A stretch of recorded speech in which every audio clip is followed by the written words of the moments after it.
करवा चौथ का व्रत कार्तिक मास की कृष्ण पक्ष की चतुर्थी को मनाया जाता है। इस दिन स्त्रियां अपने पति की लंबी आयु के लिए पूरा दिन निर्जला व्रत रखती हैं और रात को चांद को देखने के बाद चांद को अर्घ्य देकर अपने पति का मुख देखने के बाद ही भोजन करती हैं। तब यह व्रत संपूर्ण होता है। करवा चौथ व्रत कथा। एक साहूकार के 7 लड़के और एक लड़की थी। उसकी लड़की उन दिनों अपने मायके में ही आई हुई थी। साहूकार की पत्नी, उसकी 7 बहुओं और उसकी लड़की ने करवा चौथ का व्रत रखा। साहूकार के लड़के अपनी बहन से बहुत प्यार करते थे।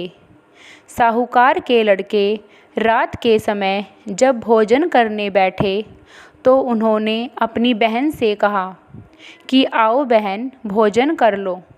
परंतु उसकी बहन ने भोजन करने के लिए मना कर दिया और कहा कि आज मेरा करवा चौथ का व्रत है।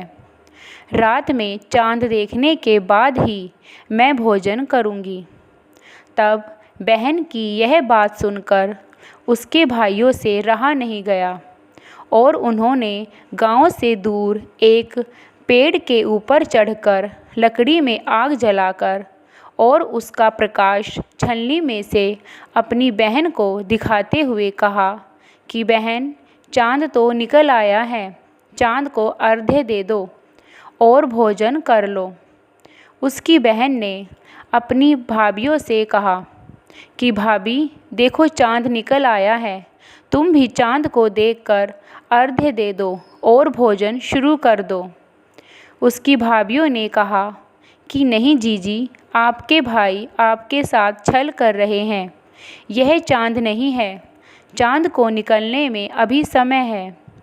लेकिन उसने अपनी भाभियों की बात नहीं मानी। वह भूख से बहुत व्याकुल हो चुकी थी। उसे अपने भाइयों द्वारा दिखाए गए प्रकाश को ही चांद समझकर उसे अर्घ्य दे दिया और भोजन करने बैठ गई। जैसे ही उसने पहला टुकड़ा तोड़ा तो उसे छींक आ गई। दूसरा टुकड़ा तोड़ते ही उसमें बाल निकल आया और जैसे ही वह अगला टुकड़ा तोड़कर खाने लगी, तभी उसकी ससुराल से बुलावा आया कि उसका पति बहुत बीमार है, उसे तुरंत अपने ससुराल जाना होगा। साहूकार ने अपनी बेटी के ससुराल जाने की तैयारी करने लगी। जैसे ही साहूकारनी ने बक्सा खोला, उसमें पहले काले रंग के कपड़े दिखाई दिए। फिर जैसे दूसरा बक्सा खोला, उसमें सारे कपड़े सफ़ेद रंग के थे। तब बेटी बोली कि माँ, तुम रहने दो, मैं ऐसे ही चली जाऊंगी। जब बेटी चलने को तैयार थी, तब उसकी माँ ने कहा कि बेटी, जब तुम जाओ और रास्ते में कोई तुम्हें बुज़ुर्ग दिखाई दे तो उसके पैर छूना, और जब वे तुम्हें बूढ़ सुहागन होने का आशीर्वाद दें तो तभी पल्ले में एक गांठ बांध लेना। बेटी ने कहा ठीक है माँ, और वह अपनी ससुराल के लिए चल पड़ी। रास्ते में जो भी उसे बुज़ुर्ग मिलता तो वह सबके पैर छूती और सब उसे आशीर्वाद देते कि खुश रहो, पीहर का सुख देखो। पर किसी के मुख से उसे बूढ़ सुहागन होने का आशीर्वाद नहीं निकला। जैसे तैसे वह अपने ससुराल पहुंच गई। जब वह अपने ससुराल पहुंची तो उसकी छोटी ननंद घर के बाहर खेल रही थी। उसने अपनी ननंद के पैर छुए तो ननंद के मुख से निकला, सदा सौभाग्यवती रहो, पुत्रवती रहो और बूढ़ सुहागन रहो। यह सुनते ही उसने अपने पल्ले में गांठ बांध ली।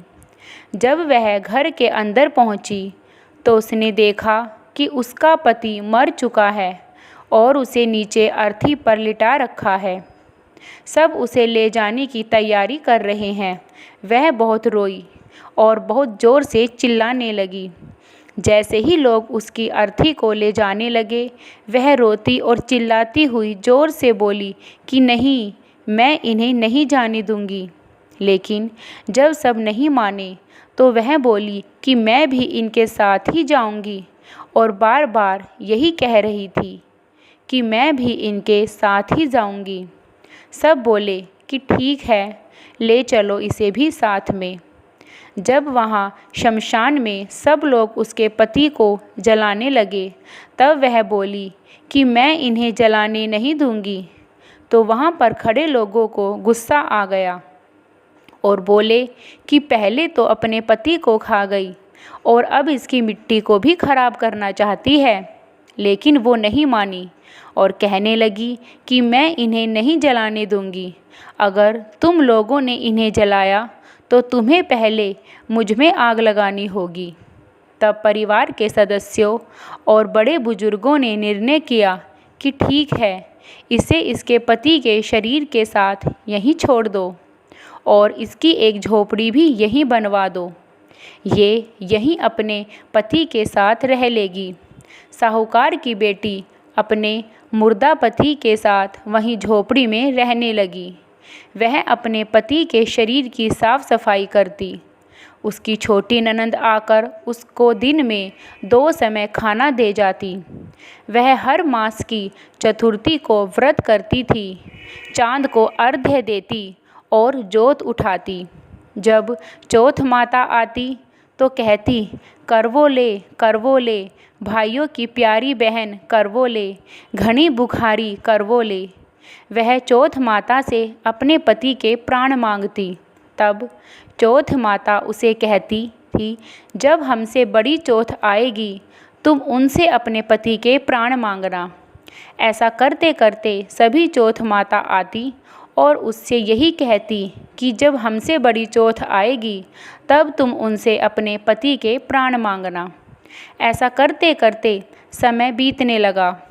आश्विन मास की चौथ माता आई और उससे बोली कि तुझसे कार्तिक मास की चौथ माता नाराज़ है, वही तुझे तेरा सुहाग दे सकती हैं। जब कार्तिक मास की चौथ माता आए तो तुम उनके पैर मत छोड़ना। कार्तिक मास की चौथ आने से पहले उसने अपनी छोटी ननंद से 16 श्रृंगार का पूरा सामान मंगवाया और करवा भी मंगवाया। छोटी ननंद ने घर जाकर यह बात अपनी माँ को बताई। तब सास बोली कि लगता है मेरी बहू बेटे के गम में जाने के बाद पागल हो गई है, और अपनी बेटी से बोली कि जा अपनी भाभी को जो भी मांगती है वह सामान दे दे। ननंद श्रृंगार का सारा सामान अपनी भाभी को दे आई। साहूकार की बेटी ने करवा चौथ का व्रत रखा और चांद को देखकर अर्घ्य दिया और करवा चौथ माता की जोत उठाई। जब चौथ माता प्रकट हुई तो माता बोली, करवो ले, 7 भाइयों की प्यारी बहन करवो ले, दिन में चांद उगाने वाली करवो ले, घनी भुखारी करवो ले। तब वह बोली, माता मेरा सुहाग मुझे वापस कर दो। तब चौथ माता बोली, तू तो बहुत भूखी है, 7 भाइयों की प्यारी बहन है, तुझे सुहाग से क्या काम। तब साहूकार की बेटी बोली, नहीं माता नहीं, मैं आपके पैर तब तक नहीं छोड़ूंगी जब तक आप मेरा सुहाग मुझे वापस नहीं लौटा देती।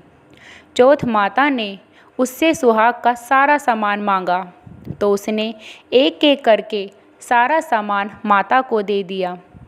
चौथ माता ने अपनी आँखों से काजल निकाला, नाखूनों से मेहंदी निकाली और मांग से सिंदूर निकाला और छिटकी उंगली का छींटा दिया और उसका पति जीवित हो गया। जाते जाते चौथ माता ने उसकी झोपड़ी पर लात मार गई, जिससे उसकी झोपड़ी महल बन गई।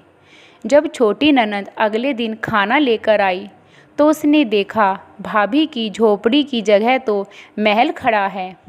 ननंद को देखते ही साहूकार की बेटी दौड़े दौड़े अपनी ननंद के पास आई और कहा कि देखो जीजी, आपका भाई वापस आ गया। घर जाकर सासू माँ से कहो कि हमें गाजे बाजे के साथ वापस लेने आए। ननंद दौड़ी दौड़ी अपनी माँ के पास जाकर बोली, माँ, भाई जिंदा हो गया।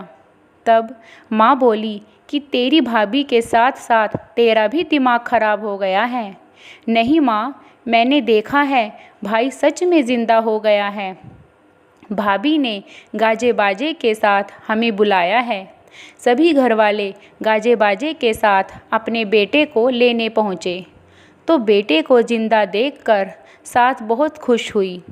बहू ने अपनी सास के पैर छुए और बोली, देखो माँ, आपका बेटा वापस आ गया। सास बोली, मैंने तो साल भर पहले ही इसे अपने घर से भेज दिया था। वह तो तू ही है जो इसे वापस लाई है। तब सास अपनी बहू और बेटे को खुशी खुशी अपने साथ घर लिवा ले गई। हे चौथ माता, आपने साहूकार की बेटी के साथ पहले जैसा किया ऐसा किसी के साथ मत करना, और बाद में जैसे उसका सुहाग दिया ऐसा सबको देना। सभी पर अपनी कृपा बनाए रखना। जय चौथ माता की।